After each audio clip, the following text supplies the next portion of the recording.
Hello! For today's video, day 20 of our Active 365 challenge. No? Gagamitin natin yung luma nating machines. So we will do back workouts. So lat pull downs wide.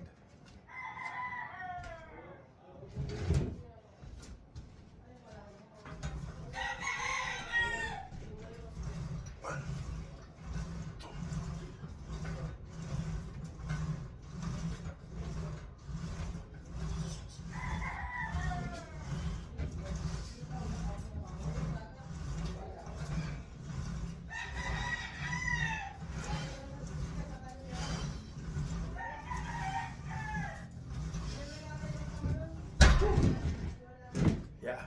Yun. So you could do 10, 12, 15.